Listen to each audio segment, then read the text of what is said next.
저는 오늘 누가복음 21장 8절로 11절을 본문으로 난리와 소요의 소문이란 제목으로 하나님의 말씀을 전하려 합니다. 지난 주일 전 세계 언론에 떠들썩한 기사가 하나 떴습니다. 기사의 제목은 아프간 20년 만에 다시 탈레반의 나라로입니다. 그 뒤 관련 뉴스가 연일 보도됩니다. 가뜩이나 코로나 팬데믹이니 코앞에 닥친 대선이니 하면서 국내 소식으로도 정신이 사나운데 아주 먼 나라 아프가니스탄에서 벌어진 일까지 우리가 왜 신경을 써야 하는지 이해가 안 될 수도 있습니다. 이러한 세상에서 일어나는 여러 가지 일들을 통하여 우리가 많은 것을 얻게 되는데 성경은 이러한 일들을 난리와 소요의 소문이라고 합니다. 난리라는 것은요, 군사적인 충돌이나 전쟁을 의미하고요. 소요라고 하는 것은 무질서한 사태나 법이고 규칙이고 없이 소란스러운 사태를 뜻합니다. 세상 마지막이 되면 이런 난리와 소요에 대한 소문을 자주 듣게 될 것이라고 우리 주님이 2000년 전에 말씀하셨습니다. 그러면서 그런 소문을 들을 때 두려워하지 말라. 이 일이 먼저 있어야 돼. 끝은 곧 되지 아니하리라고 하십니다. 예수님은 이 일에 대하여 좀 더 구체적으로 이르시기를 민족이 민족을, 나라가 나라를 대적하여 일어나겠고, 심지어 한 걸음 더 나아가 곳곳에 큰 지진과 기근과 전염병이 있겠고, 또 무서운 일과 하늘로부터 큰 징조들이 있으리라고 하십니다. 주님이 하신 이런 미래의 일에 대한 예언을 가만히 들여다보면요, 주님이 강조하시는 바가 무엇인지 알아차릴 수 있습니다. 주님께서는 마지막 날에 이런저런 심각한 일이 일어날 것이라며 우리에게 무슨 겁을 주시라는 것이 아닙니다. 마지막 날에 무슨 징조가 있겠느냐라는 제자들의 질문에 대해서 주님께서 하신 말씀의 전후 문맥을 살펴보면 주의하라, 따르지 말라, 두려워하지 말아라, 그러한 여러 가지 일이 있어야 하되 끝은 곧 되지 아니하리라고 말씀하십니다. 우리는 미혹, 난리와 소요, 나라와 민족의 대적, 큰 지진, 기근, 전염병, 무서운 일, 하늘의 큰 징조, 이런 정말이지 두렵고 무서운 일에 관심을 갖지만 주님의 거듭되는 말씀은 그런 일들이 있을 것이다. 하지만 주의하면 된다. 따르지 않으면 된다. 두려워하지 않으면 된다. 그런 일이 있기는 하지만 끝은 아직 아니다. 이렇게 얘기하십니다. 우리가 집중해야 될 것은 어떤 일이나 사건이나 사태가 아닙니다. 우리는 어떤 마음, 어떤 자세, 어떤 행동을 해야 마땅한지 주 예수님을 믿는 자로서 바른 마음가짐과 생각과 판단과 행동에 집중해야 합니다. 세상 뉴스를 대할 때 우리는 어떻게 해야 될까요? 우선 실상을 제대로 알아야 걱정을 덜어낼 수 있습니다. 저는 하나님을 믿으니 아무 걱정 근심 없이 염려 없이 세상을 당당하게 살고 있습니다. 이렇게 자신 있게 말할 수 있는 사람이 이 세상에 얼마나 되겠습니까? 사실 어떤 뉴스를 들으면 저 역시도 겁부터 납니다. 두렵고 걱정도 됩니다. 저는 어떤 뉴스를 접했을 때 그 소식을 전하는 기자는 하나님이나 천사가 아니란 것을 먼저 떠올립니다.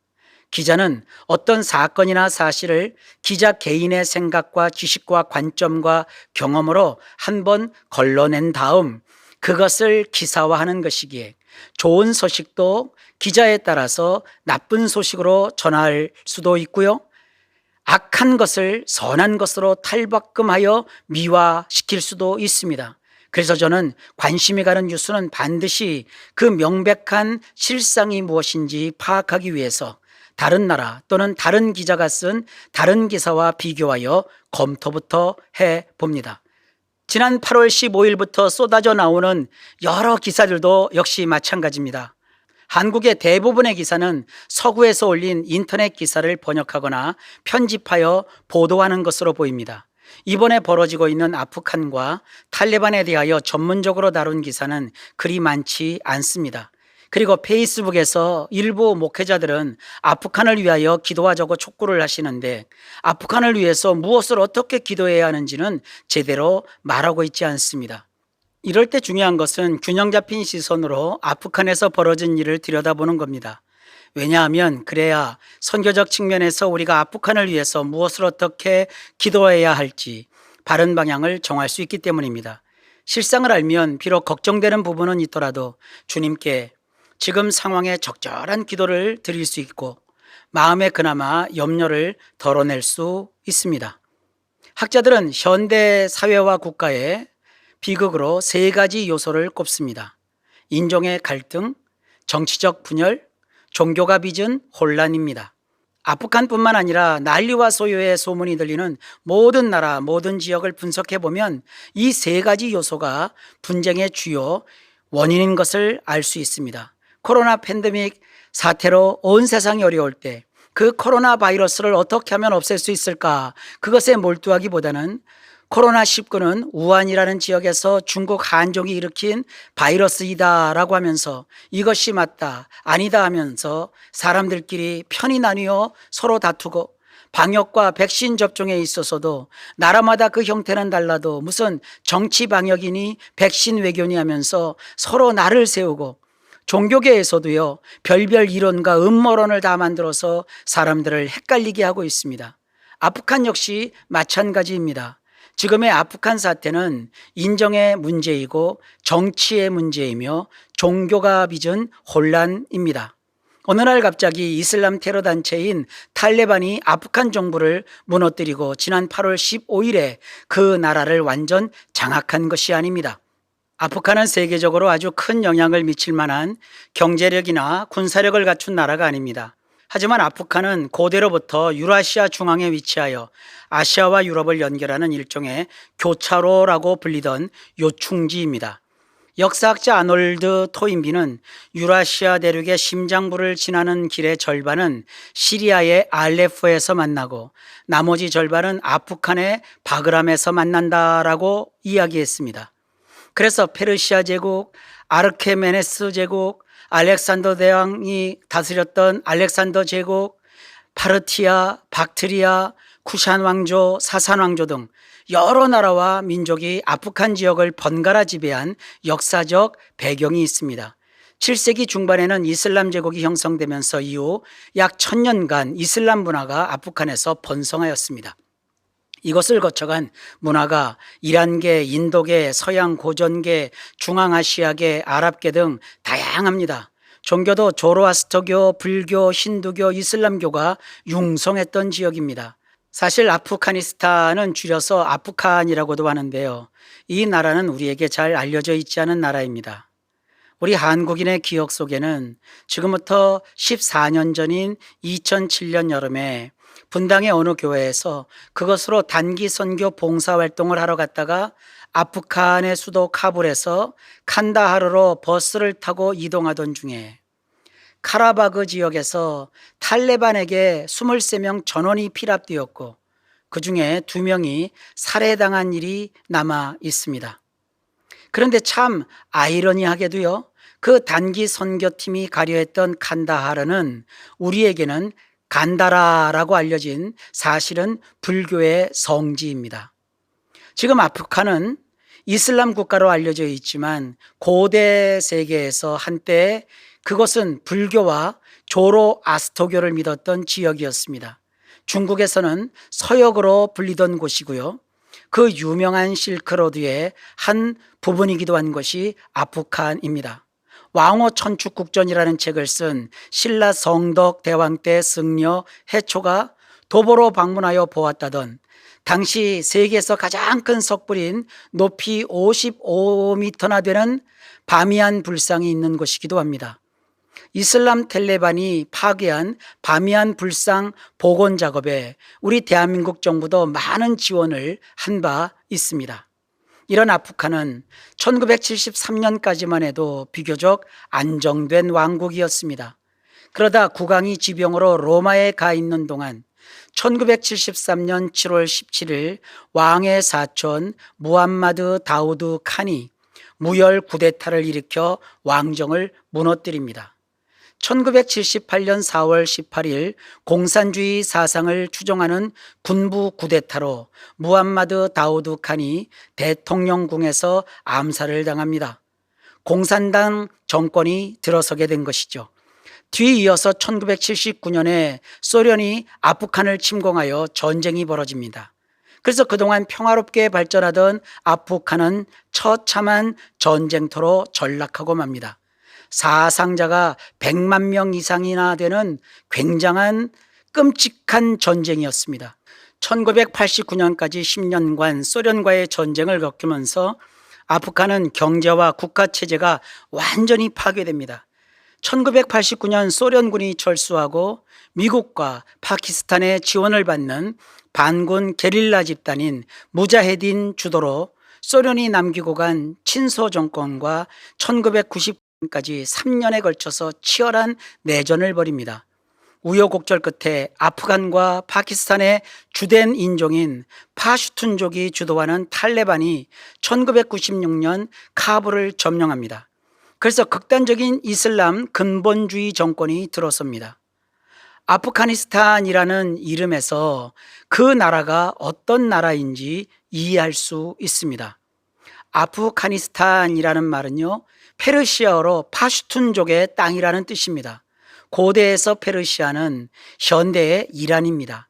파슈툰이라는 이 이란계 민족이 전 세계에 약 4,900만 명 정도 흩어져 있는데 가장 많은 것이 파키스탄으로 3,200만 명, 아프가니스탄의 인구의 45%인 1,500만 명, 인도에 300만 명 정도 거주합니다.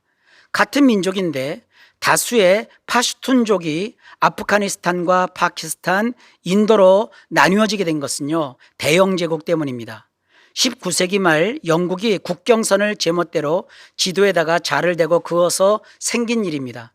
그러니 파슈툰족 입장에서는 아프간이니 파키스탄이니 하는 나라보다는 우리는 다 같은 파슈툰족이라는 민족의식이 훨씬 더 강합니다.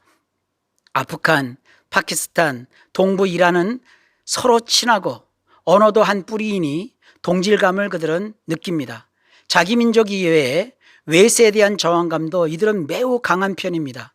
정작 문제는 이 파슈툰족의 종교가 무슬림 중에서도 과격한 성격을 띤 근본주의 신앙이란 사실입니다.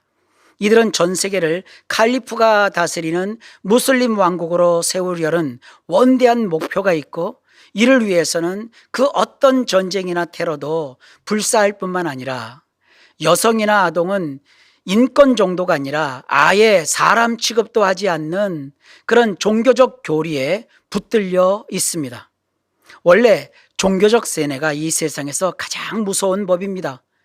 이것은 태어나면서부터 이슬람 교육을 철저히 받는 데에 그 원인이 있습니다. 1979년 이후 아프간에서 벌어진 전쟁으로 많은 고아가 생깁니다. 파키스탄의 피난민으로 그들이 있었는데 파키스탄 정부는 이들을 이슬람 학교인 마드라사에 대량 유치하여 엄격한 이슬람 교육을 무상으로 시킵니다. 학생들은 졸업 후 좋은 직장이 아니라 이슬람을 위해서 봉사하고 심판하는 날 보상받기를 바랍니다. 그래서 이 학교 출신의 많은 학생이 지하드라는 이슬람을 위한 전쟁이라면 기꺼이 참전하겠다며 결성한 테러 단체인 알카에다 조직원이 됩니다. 마드라사에서 꾸란, 이슬람법뿐 아니라 아라비아어와 문학, 수학, 일반 과학, 영어, 컴퓨터, 인터넷, 심지어 비교 종교로 기독교와 유대교까지 다 배웁니다. 그래서 서구 기독교에 대한 반감도 잘못된 비교 종교로 인해서 매우 큽니다. 이 마드라사 출신의 학생들 2만 5천여 명이 1994년 10월 아프간 남부 칸다하르에서 이슬람 공화국을 세우자는 목표를 가지고 무장 이슬람 정치단체를 결성했는데 그들이 바로 탈레반입니다. 탈레반은 아랍어 탈리브에서 파생한 말로서 배운 자라는 뜻입니다. 그래서 탈레반이 무서운 겁니다.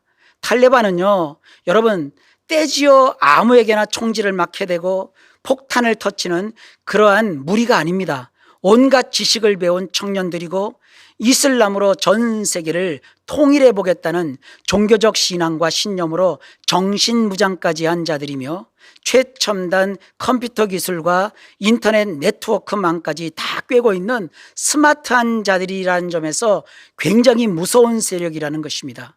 1996년 소련이 아프간에서 철수하자 이 탈레반은 파키스탄에서 군사지원, 사우디아라비아에서 재정지원을 받아 수도 카불을 점령하여 정권을 잡습니다. 이런 배경을 가진 탈레반 세력이 지금부터 20년 전인 2001년 9월 11일 이슬람 근본주의 노선에 서 있던 오사마 빈 라덴이 결성한 무장 조직망인 알카에다와 연계하여 미국을 공격합니다. 뉴욕 맨하튼에 있는 세계무역센터와 워싱턴 DC의 국방부 건물인 펜타곤에 공격을 해댑니다. 그 장면을 우리는 CNN 생중계로 목격한 바 있습니다. 당시 미국 대통령은 조지 부시였습니다. 테러는 단순한 범죄가 아니라 전쟁에 준하는 국가안보 위협이니 당연히 무제한으로 응징해야 된다는 90%가 넘는 국민 여론에 힘입어서 사건이 발생한 한 달 뒤에 미국은 알카에다를 9.11 테러의 주범으로 지목하고 이들을 비호하는 탈레반 정권을 축출하기 위해 그들이 집권하고 있는 아프간 공격을 감행합니다. 2001년 10월 미국의 아프간 공습이 시작되었고 연말에 탈레반 정권이 붕괴됩니다.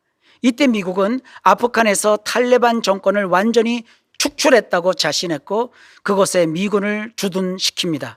그리고 2002년 1월 29일 연설에서 조지 부시 대통령은 테러를 지원하는 정권이라며 이라크, 이란, 북한을 악의 축이라고 선포하고 2003년 이라크 전쟁을 시작하여 후세인 정권을 무너뜨립니다.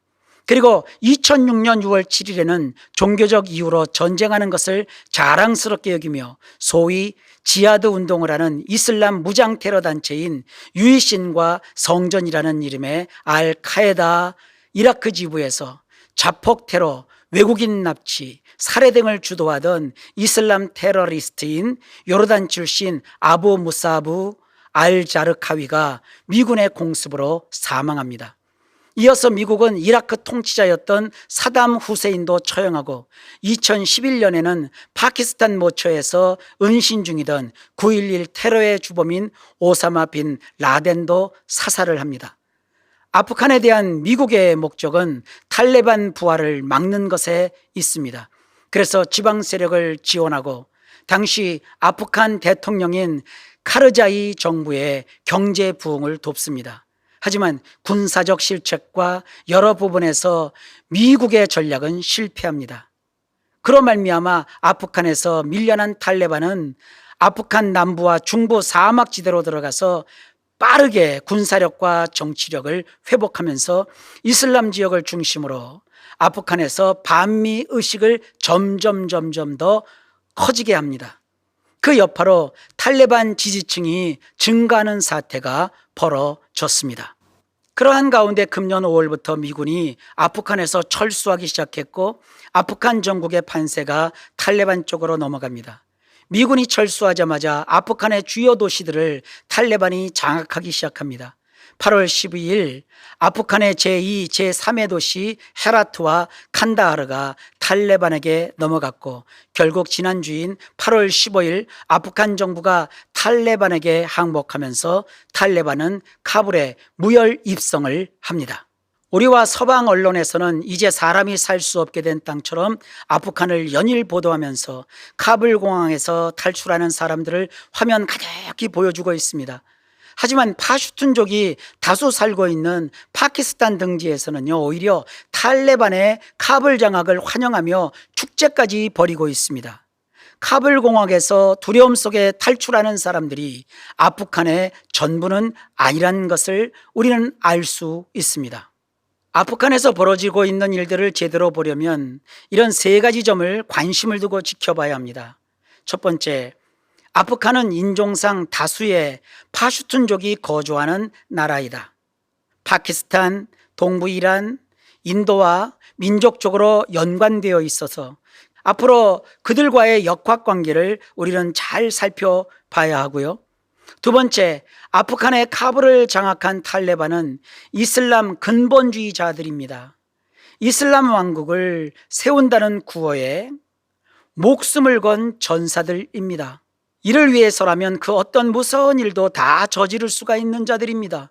세 번째로, 아프간은 예로부터 유럽과 아시아의 교차로라는 사실을 잊지 말아야 합니다. 그래서 유럽과 미국, 그리고 아프간과 지리적으로 접하고 있는 중국의 신장 위구르, 이란, 러시아, 인도 등과 탈레반 정권이 어떤 국제관계를 외교적으로 어떻게 풀어가야 할지를 우리가 볼 수 있어야 합니다. 그리고 우리가 선교적 견지에서 아프간을 위해서 무엇을 어떻게 기도해야 할지는 아직도 많이 고민해 봐야 합니다.